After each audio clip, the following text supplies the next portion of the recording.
It was a moonless night, and the dense fog rolled in like a thick, suffocating blanket, obscuring everything in sight.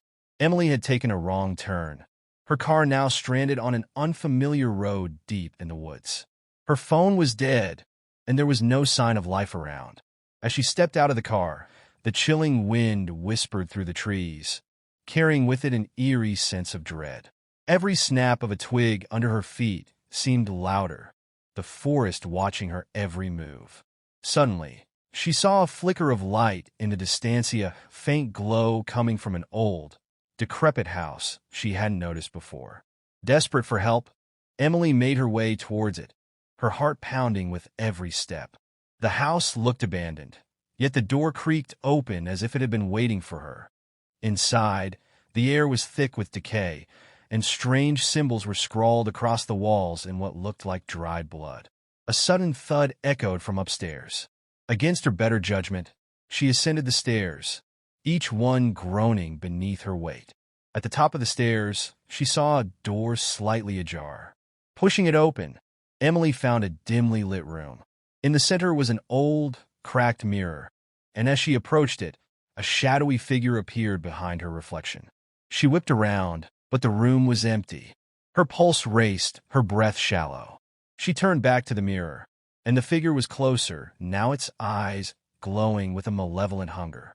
Before she could scream, the figure reached out from the mirror, pulling her into the cold, dark abyss. The next morning, the car sat abandoned on the road, its doors wide open, but Emily was nowhere to be found. Only the wind whispered through the trees, carrying her silent screams into the endless night. The days turned into weeks, and Emily's disappearance became just another unsolved mystery in the small town. People whispered about the strange road, the abandoned house, and the chilling stories that surrounded it. Some said it was cursed, others claimed it didn't exist at all, that it appeared only for those unlucky enough to cross its path.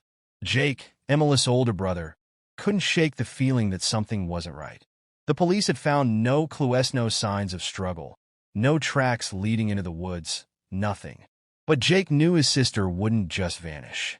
Determined to find answers, he decided to retrace Emily's steps. Following the last known route she had taken down on a cold, misty evening, Jake drove along the same desolate road. As the sky darkened, the fog thickened, just as it had that night. His heart raced as he saw the faint outline of the house in the distance, the one no one believed was real. He parked his car and stepped out, his breath visible in the cold night air. The house loomed before him, its windows like hollow eyes watching his every move. The door creaked open as he approached, just as it had for Emily. Jake hesitated, but then stepped inside. The air inside was damp and cold, carrying a metallic scent that made his stomach turn.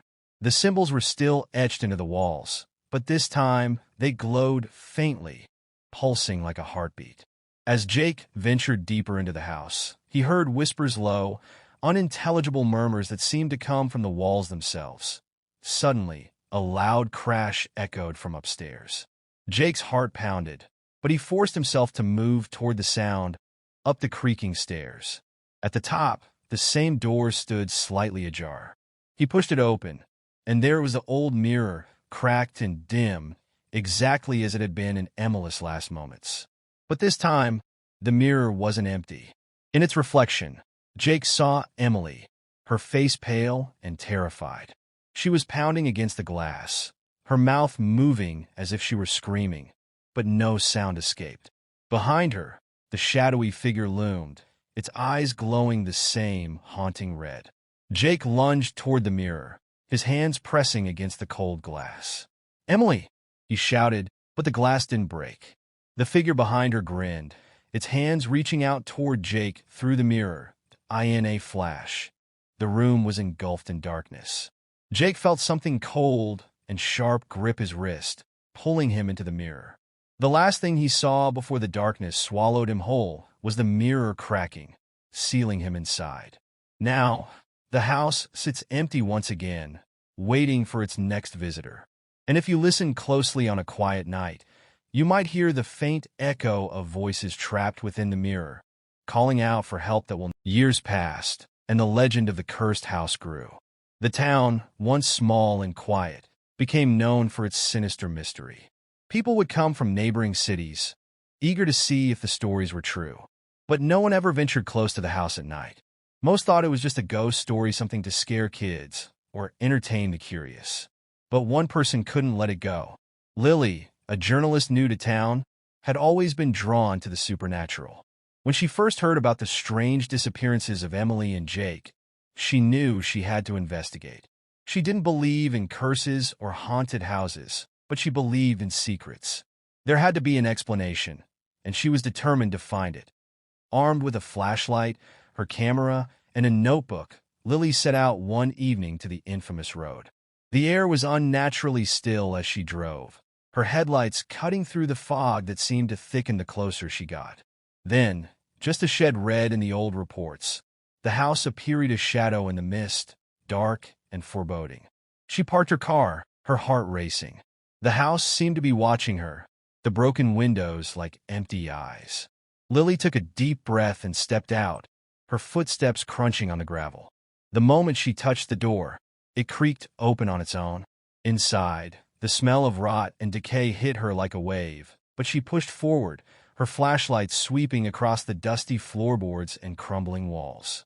She began snapping pictures, noting the eerie symbols that still glowed faintly, as if they were alive. Today, as she wandered deeper into the house, she felt a strange pull, like someone was guiding her.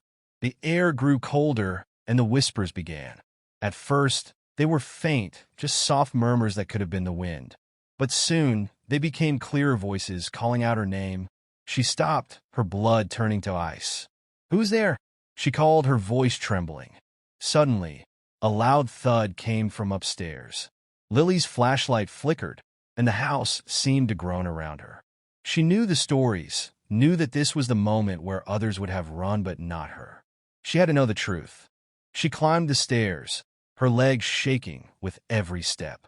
At the top, she found the door slightly ajar, just as it had been for Emily and Jake. Her flashlight flickered again, but she pressed on, pushing the door open. The mirror was there, cracked and dim, just as the legend said. But this time, something was different. The reflection wasn't of the room she stood in, it was of another place, a dark, twisted version of the house, where shadows danced and whispered. And then she saw them, Emily and Jake. They stood behind the glass, their faces pale, their eyes hollow. They reached out, pounding on the mirror, their mouths moving in silent screams. Behind them, the same shadowy figure loomed, its eyes glowing red, its grin wide and malicious. Lily stumbled back, but something rooted her in place. The mirror seemed to pull at her, drawing her closer. She could hear the voices now clear, desperate, pleading for help. "Help us. Save us." Without thinking, Lily reached out to touch the glass, but the moment her fingers brushed the surface, a cold, dark hand shot out from the mirror, grabbing her wrist. She screamed, pulling back with all her strength, but the hand tightened, dragging her toward the mirror's surface. "No!" she cried, struggling as the figure in the mirror grinned, its eyes glowing brighter. Just as she thought she'd be pulled inside, something snapped. The mirror shattered, sending shards of glass flying across the room. Lily fell back, gasping for breath, the grip on her wrist gone. When she looked up, the mirror was destroyed, and the room was silent. But something was different. The oppressive weight of the house had lifted. The whispers were gone. Lily stood, her heart racing, and slowly backed out of the room. As she left the house, she could feel the eyes of the woods watching her, but she didn't care. She had survived, and when she looked back at the broken house, she knew the curse had been broken for now. But deep in the shadows, a faint glow remained, flickering behind the shards of the broken mirror, waiting for the next unlucky soul to cross its path.